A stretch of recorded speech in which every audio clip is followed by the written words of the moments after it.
কেন্দ্রীয় ব্যাংকের সামনে একীভূত 5 ব্যাংকের আমানতকারীদের বিক্ষোভে পুলিশি বাধা। নতুন গভর্নরের নিয়োগ বাতিল চাইল টিআইবি।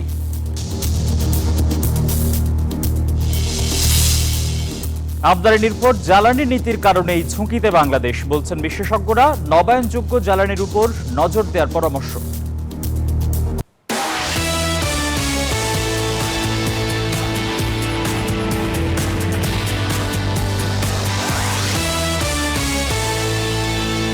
আমন্ত্রণ। ব্যবসা বাণিজ্য আর অর্থনীতির সবশেষ খবর নিয়ে নিউজ 24 এর নিয়মিত আয়োজন পূবালী ব্যাংক বিএলসি বিজনেস টাইমে।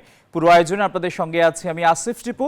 দেখছিলেন সংবাদ শিরোনাম, এবারে বিস্তারিত।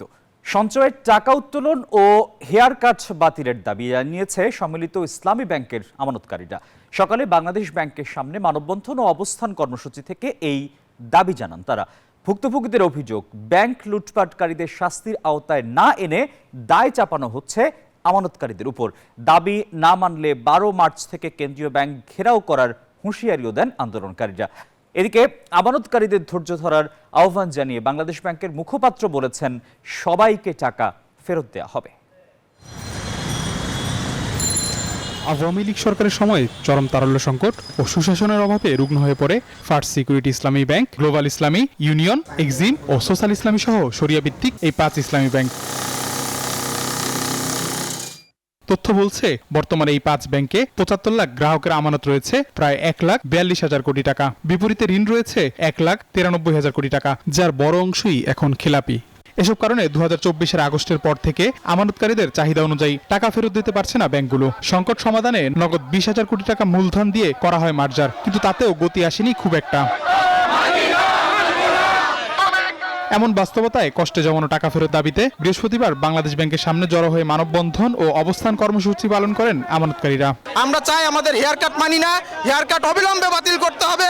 সাধারণ 10টা ব্যাংক যেভাবে চলে স্বাভাবিক লেনদেন করার, এটাই আমরা নতুন গভর্নর কাছে এটাই আমরা আশা করি। পরিস্থিতি নিয়ন্ত্রণে মোতায়েন করা হয় অতিরিক্ত পুলিশ। শান্তিপূর্ণ অবস্থানে বাধা নেই, তবে শৃঙ্খলা ভঙ্গ করলে আইন অনুযায়ী ব্যবস্থা নেওয়ার কথা জানায় পুলিশ।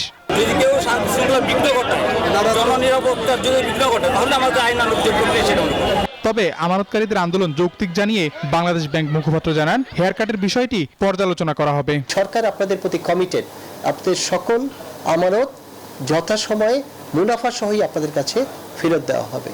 আরেকটি বিষয়, হেয়ার কাটের যে বিষয়টা বললেন, যাদের কাছে ব্যাংক রেজুলেশন ডিপার্টমেন্ট আছে তারা বিষয়টা দেখবে, এটা পুনর্বিবেচনার কোনো সুযোগ আছে কিনা।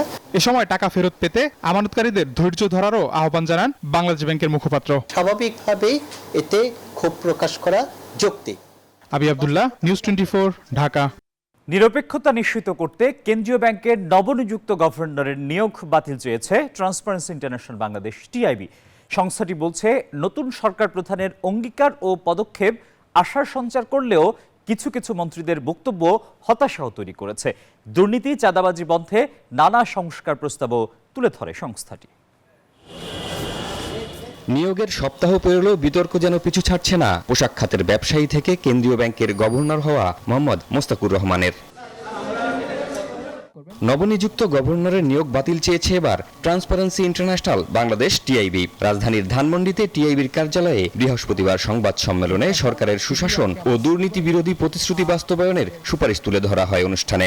আইন হাতে তুলে নেওয়ার প্রবণতা, মব তৈরি করে দাবি আদায়ের প্রবণতা ইত্যাদি মোকাবেলায় সুনির্দিষ্ট কৌশল বা দৃশ্যমান পদক্ষেপ গ্রহণ করতে হবে। টিআইবি নির্বাহী পরিচালক বলেন, গণমাধ্যমে প্রকাশিত তথ্যে দেখা গেছে নবনিযুক্ত গভর্নরের ক্ষেত্রে জোরালো স্বার্থের সংঘাত বিদ্যমান। যাকে গভর্নর নিয়োগ দেওয়া হয়েছে, যে প্রক্রিয়া হোক না কেন, অত্যন্ত জোরালো স্বার্থের দ্বন্দ্ব এখানে বিরাজ করবে। বাংলাদেশ ব্যাংকের যে নজরদারি সংস্থা হিসাবে দায়িত্ব পালনের যে সুযোগ থাকার কথা, সেটি বাংলাদেশ ব্যাংক বঞ্চিত হবে। কাজে এই নেতৃত্বের হাতে বাংলাদেশ ব্যাংক ছেড়ে দেওয়াটা সামনের 5 বছরের জন্য কোনো অবস্থায় গ্রহণযোগ্য হতে পারে না বলে আমরা মনে করি।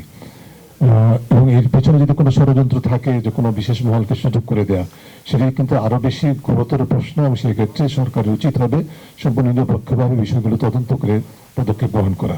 এ সময় টিআইবির নির্বাহী পরিচালক বলেন, স্বল্প সময়ে সরকারের গৃহীত নানা পদক্ষেপ জনমনে আশার সঞ্চার করেছে, তবে কিছু কিছু মন্ত্রীদের বক্তব্য হতাশাও তৈরি করেছে। কিছু সরকারের পদক্ষেপ, যেটি আমি রিপিট করতে চাই না, সেগুলো ইতিমধ্যে মানুষের মধ্যে আশা সঞ্চার করেছে, আমাদের মধ্যে আশা সঞ্চার করেছে। কিন্তু পাশাপাশি আমরা মনে করছি যে কিছু কিছু বিষয় ইতিমধ্যে দৃষ্টান্ত দেখা যাচ্ছে যেটি উদ্বেগজনক। স্বাধীন তথ্য কমিশন গঠন করে দুর্নীতিমুক্ত দেশ গড়তে সর্বক্ষেত্রে পূর্ণ স্বচ্ছতা ও জবাবদিহিতা নিশ্চিত করার উপরও জোর দেন টিআইবির নির্বাহী পরিচালক মানবাধিকার কমিশন। শিহাব জাহিদ, নিউজ 24, ঢাকা।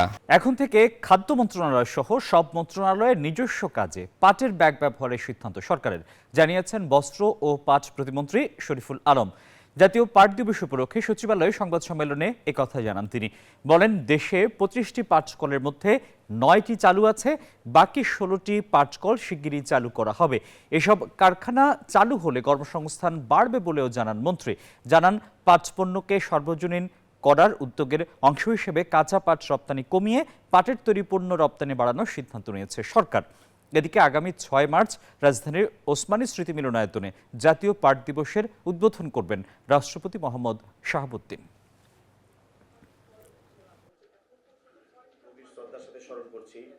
আন্তঃ মন্ত্রণালয়, আমাদের খাদ্য মন্ত্রণালয়, রিলিফ মিনিস্ট্রি, অনেক মিনিস্ট্রিতে আমাদের সরকারিভাবে অনেক অনুদান, অনেক অর্থনৈতিক মানে বিভিন্ন চাল ডাল বিভিন্ন ধরনের যে সহযোগিতা প্রদান করা হয় বিজিএফ কার্ডের মাধ্যমে, সেখানে যাতে পাটের ব্যাগ ব্যবহার করা যায়, আন্তঃ মন্ত্রণালয় যেগুলো প্রয়োজন খাদ্য মন্ত্রণালয় সহ সেখানে আমরা যোগাযোগ করছি যাতে আমাদের মিনিস্ট্রিয়ালও যে প্রয়োজনগুলো আছে সেখানে আমরা পাটের ব্যাগ ব্যবহার বাড়াতে পারি। আমদানি নির্ভর জ্বালানি নীতির কারণে এ খাতের ঝুঁকি থেকে বের হতে পারছে না বাংলাদেশ, এমন মন্তব্য করেছেন বিশেষজ্ঞরা।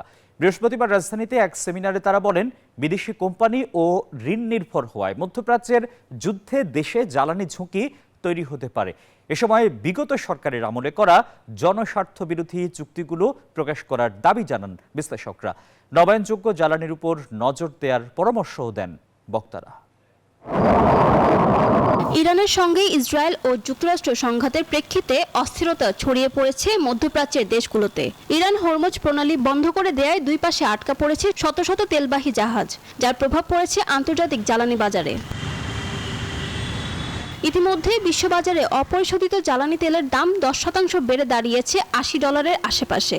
এলএনজির দাম বেড়েছে 20 থেকে 25%, যা আরও বাড়তে পারে বলে দেওয়া হচ্ছে পূর্বাভাস। এমন বাস্তবতায় জাতীয় প্রেস ক্লাবে বাপা ও ক্যাবের যৌথ উদ্যোগে আয়োজিত জ্বালানি রূপান্তরে বিনিয়োগ চুক্তি ও জনস্বার্থ শীর্ষক আলোচনা সভায়ও উঠে আসে এসব সংকটের কথা। এই চুক্তিগুলোর আফটার এফেক্টগুলো খুব খারাপ, যেটা আলটিমেটলি আমাদেরকে ক্ষতিগ্রস্ত করেছে। বিশেষজ্ঞদের অভিযোগ, জ্বালানি খাতের দায়মুক্তি আইন স্থগিত করলেও প্রকল্পগুলো অব্যাহত রাখে অন্তর্বর্তী সরকার। আওয়ামী লীগ সরকারের করা জনস্বার্থ বিরোধী অসম চুক্তিগুলো প্রকাশের দাবি জানান বিশ্লেষকরা। চুক্তির কারণে কিভাবে আমাদের পরিকল্পিতভাবে একটা বিদ্যুৎ লুণ্ঠনের পরিস্থিতির মধ্যে আমাদেরকে রেখে দেওয়া হয়েছে। দুর্নীতির তো কত খবর আমরা জানি, কিন্তু বিদ্যুতের দুর্নীতি হচ্ছে হাঙ্গর কুমিরের দুর্নীতি। সব মিলিয়ে একটা যেটা কাঠামোগত লুণ্ঠনের কথা বলা হয়েছে, সেই ক্ষেত্রটা তৈরি হয়েছে পরিষ্কারভাবে নীতি অবস্থান থেকে নীতিগুলো তৈরি করে। এ সময় জ্বালানি নিরাপত্তা নিশ্চিতে গ্যাস অনুসন্ধান ও নিজস্ব সক্ষমতা বৃদ্ধির তাগিদ দেন বিশেষজ্ঞরা।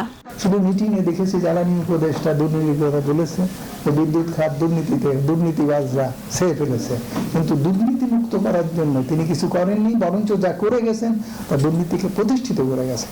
অ্যাটলিস্ট পার্লামেন্টে ওই চুক্তি স্বাক্ষরের আগে আলোচনা হোক, আদানির চুক্তিও পার্লামেন্টে আলোচনা হোক।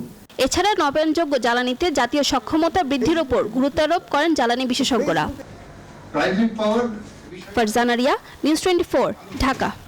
ছিল পূবালী ব্যাংক পিএলসি বিজনেস টাইমের এখনকার আয়োজন। আরও সংবাদ ও বিশ্লেষণ জানতে ভিজিট করুন news24bd.tv। এতক্ষণ আমাদের সঙ্গে থাকায় সবাইকে ধন্যবাদ।